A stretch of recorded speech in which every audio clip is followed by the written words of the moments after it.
કેમ છો મારા વાલા ગુજરાતવાસીઓ? હું વિવેક આપ બધાનું મારા ફર્સ્ટ મોટો વ્લોગમાં સ્વાગત કરું છું. આજથી હું મારો નવો સફર શરૂ કરી રહ્યો છું અને તમારા બધાની મને ખૂબ ખૂબ સાથ અને સહકારની જરૂર છે. તો હું આશા રાખું છું કે એક ગુજરાતીની સહકાર જરૂર આપશે. તમને બધાને મારા જય શ્રી કૃષ્ણ, જય દ્વારિકાધીશ અને જય સ્વામિનારાયણ. ચલો તો આજની સફર આપણે શરૂ કરીએ છીએ.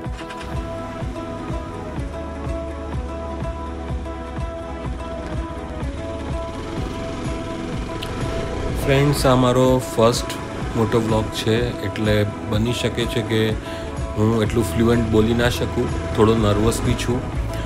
શું વાતો કરીશ આપની સાથે મને ખ્યાલ નથી. એકદમ અનસ્ક્રિપ્ટેડ અચાનક મેં નક્કી કર્યું કે આજે ફર્સ્ટ વ્લોગ બનાવી દેવો છે. એટલે મેં કીધું ચાલો હવે શુભ કામમાં આપણે રાહ નથી જોવી. તો જો મારાથી કોઈ નાની મોટી ભૂલો વ્લોગ દરમિયાન થાય લેંગ્વેજમાં કે બોલવામાં, તો પ્લીઝ એને ઇગ્નોર કરજો અને વ્લોગને એન્જોય કરજો. તો આગળ રસ્તો બંધ લાગે છે, તે વાંધો નહીં. ચલો આજે આપણે એસપી રિંગ રોડ થઈ અને લોંગ રૂટે જઈએ. આમ તો હું એસપી રિંગ રોડ જ લેતો હોઉં છું જનરલી, પણ આજે થોડું ફરીને જઈએ. તમને મારું થોડું ઇન્ટ્રોડક્શન આપું તો હું મિડલ ક્લાસ ફેમિલીથી બિલોંગ કરું છું અને બાય પ્રોફેશન હું હોટેલિયર છું.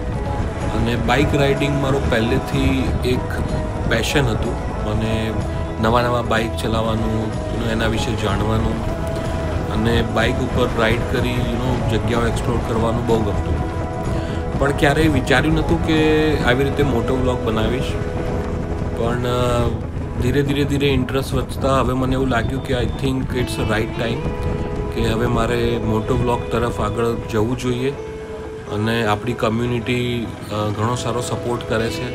તો મને લાગ્યું કે એક નવો સફર ચાલુ કરીએ, જેમાં તમારી સાથે ડેલી વાતચીત બી કરી શકું અને નવી જગ્યાઓ બી એક્સપ્લોર કરી શકીએ. આપણું ગુજરાત બહુ જ બધા ટુરિસ્ટ પ્લેસીસથી, તીર્થ સ્થળોથી, સારા એવા મંદિરોથી, ઐતિહાસિક સ્થળો પણ આપણા ગુજરાતમાં ઘણા છે. તો આવાવાળા વ્લોગમાં આપણે બધું કવરઅપ કરીશું.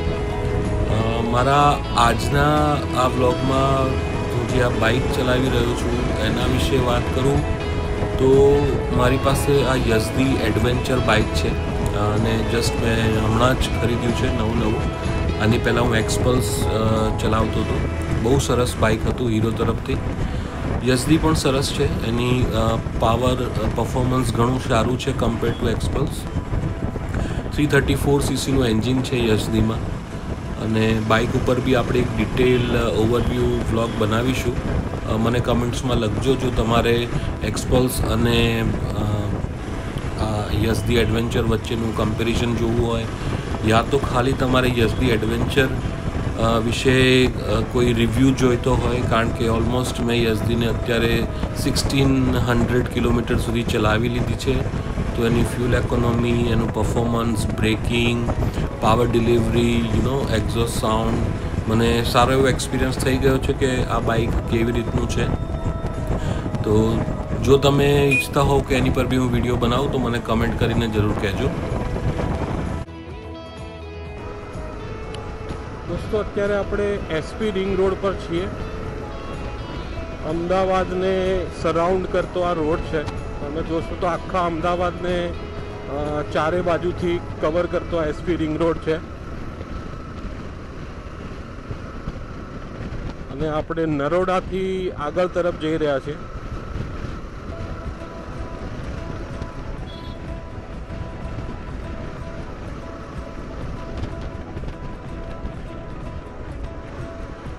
જો આપણા એરિયાના કોઈ લોકો આ વિડીયો જોઈ રહ્યા હોય તો ચેનલને જરૂર સબસ્ક્રાઈબ કરજો, વિડીયોને લાઈક બી કરજો.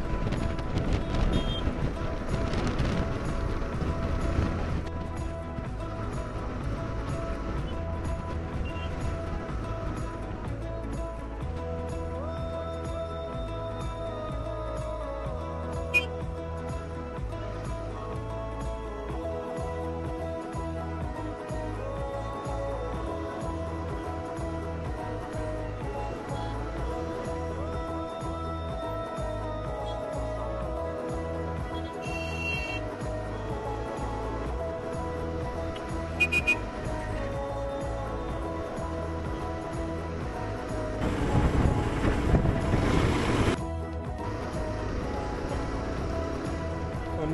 ટ્રાફિક આજકાલ બહુ જ વધી ગયો છે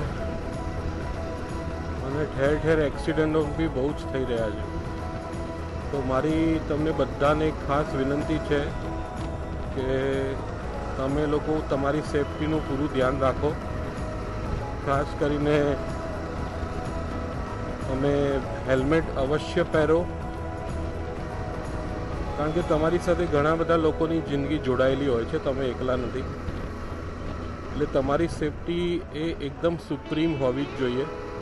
અને એવું બી નહીં ખાલી આપણે ચલાણથી બચવા માટે ઓલા રસ્તા પર બેઠેલા જે તે હેલ્મેટ પહેરી લેતા હોઈએ છીએ, જેમાં કોઈ સેફટી હોતી નથી. આપણે પ્રોપર કંપનીનું ISI માર્કવાળું જ હેલ્મેટ લેવું જોઈએ. અને યુટ્યુબ પર તમને ઘણા વિડીયો બી મળી જશે. ઘણા એવા યુટ્યુબર્સ છે જેમણે હેલ્મેટની ક્વોલિટી વિશે વિડીયો બનાવેલા છે. જો મિત્રો આગળ એક ઠેલો આવી રહ્યો છે હેલ્મેટવાળાનો. હવે તમે થોડા પૈસા બચાવીને આ હેલ્મેટ લઈ ખરીદી લેશો, તમે કદાચ ચલાણથી બચી જશો. પણ માનો કે ભગવાન ન કરે અને ક્યારેક તમને રસ્તામાં એક્સિડન્ટ નડ્યો, તો આ રીતના જે હેલ્મેટ છે એ બિલકુલ ચાલુ હેલ્મેટ છે, ક્યારે પણ લેવા ના જોઈએ.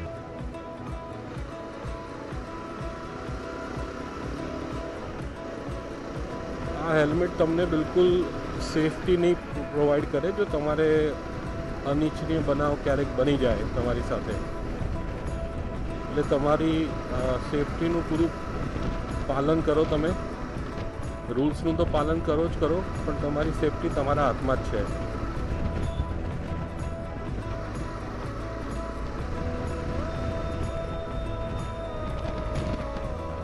અને ખાસ કરીને અમદાવાદ સિટીના જે હાઈવે છે, જે સિટીમાંથી પસાર થાય છે, ત્યાં તો બને ત્યાં સુધી ઓવર સ્પીડિંગ ટાળજો. કારણ કે યુ નેવર નો ક્યાંથી રિક્ષા આવી જશે, ક્યાંથી પેડલ રિક્ષાવાળો આવી જશે કે છકડાવાળા રિક્ષા આવી જશે. અને આ ખાસ આજે હમણાં બાજુમાંથી પસાર થયા આપણા ડમ્પરો, એટલા બધા જીવ લીધા છે આ ડમ્પરોએ, અને સરકારનો કોઈ એમની ઉપર કંટ્રોલ નથી. એટલે તમારે જ તમારા પર કંટ્રોલ રાખવો પડશે.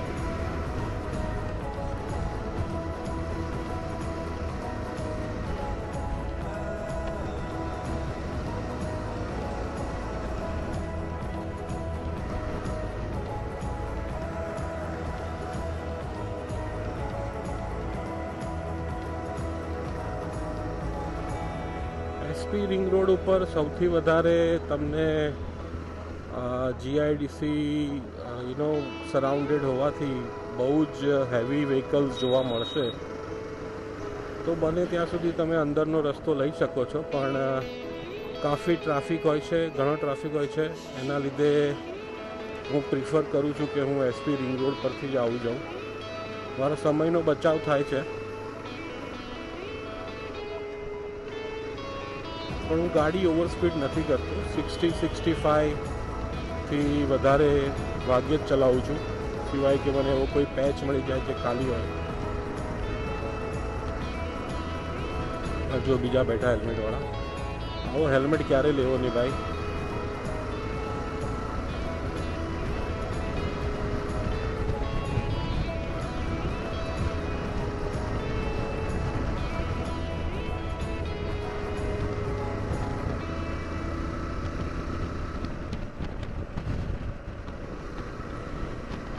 સર્વ ગુણ સંપન્ન ઘર વિશ્વ ઓક્ટેવિયા અમારા એક્સ બોસનું જ છે.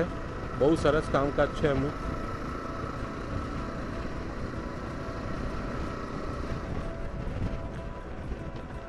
આગળ થોડું કામ ચાલુ હોવાથી ટ્રાફિક જામ લાગી રહ્યો છે.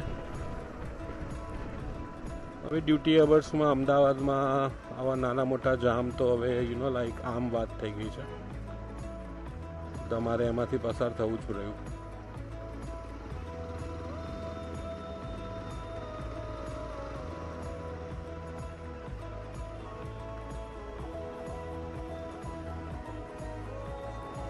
કટ મારી લઈએ અહીંથી.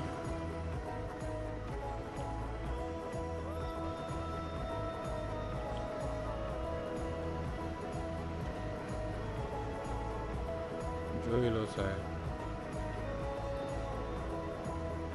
આ છે આપણા અમદાવાદીઓ.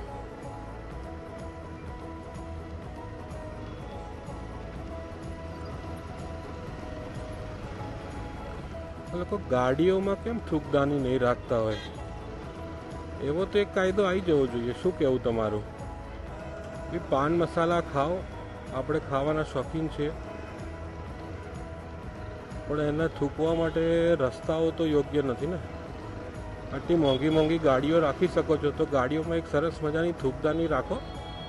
પછી થૂકદાનીમાં જેટલું થૂકવું એ થૂકો. કોણ ના પાડે છે તમને? તમારા શહેરના રસ્તાઓ ગંદા કરીને શું મળશે?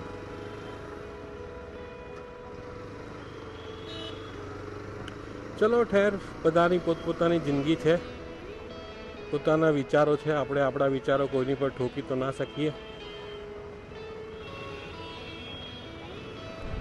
મને તો આમ સાચું કહું ને તો આ હાઈવે પર ચલાવવા કરતાં આ સર્વિસ રોડ પર ચલાવવાનું બહુ કમ્ફર્ટેબલ લાગે છે. ટ્રાફિક એવું લાગે જાણે મારું 10 વર્ષ પહેલાંનું અમદાવાદ હતું.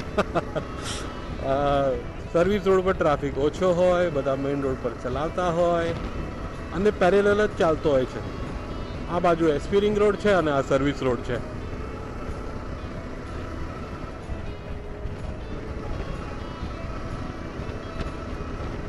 દોસ્તો, મને એ પણ કહેજો તમે કે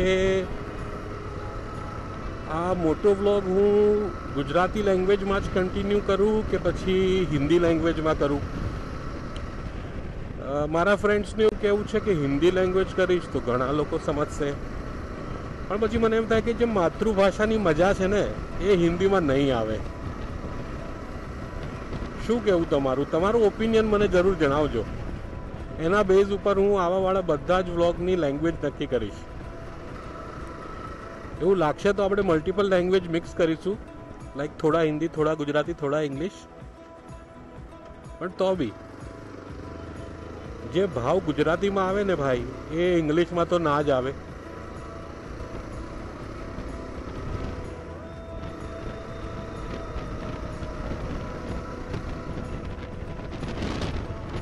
તો આજે આપણા ડેસ્ટિનેશન પર પહોંચવા આવી ગયો છું. મારું ડેસ્ટિનેશન એટલે મારી જોબની હોટલ, જ્યાં હું જોબ કરું છું. બહુ નાનકડી હોટલ છે પણ બહુ સુંદર છે. તમને નેક્સ્ટ વ્લોગમાં મારા હોટલને બી એક્સપ્લોર કરાવીશ. તમે ચેનલને સબસ્ક્રાઈબ કરી લેજો. ફરી એકવાર આ બધાને રિક્વેસ્ટ કરું છું. તો નેક્સ્ટ વ્લોગમાં તમને મારી લક્ઝરી બુટિક પ્રોપર્ટી વિશે ઇન્ફોર્મેશન આપીશ. બહુ સુંદર બનાવી છે, ટેસ્ટફુલી, એકદમ એસ્થેટિકલી ડિઝાઇન છે.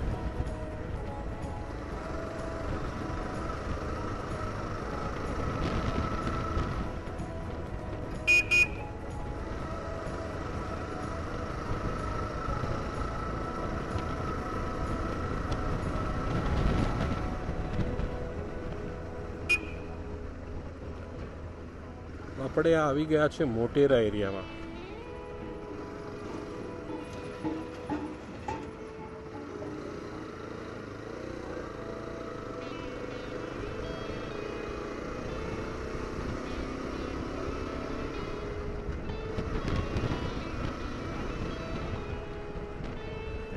સામે જે બિલ્ડિંગ દેખાય છે આપણે બધાને, એ જ બિલ્ડિંગમાં આપણી હોટલ છે. એ ડોગી.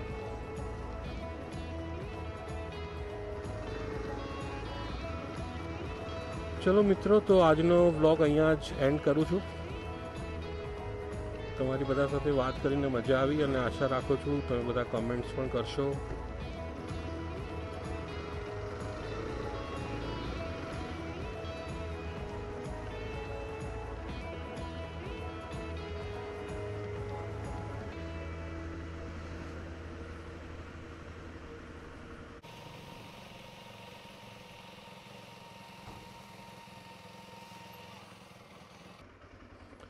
તો પહોંચી ગયા છીએ આપણે આપણી હોટલે. વ્લોગ કરીએ અહીંયા એન્ડ અને કરીએ કામ ચાલુ. See you, tata, and bye bye.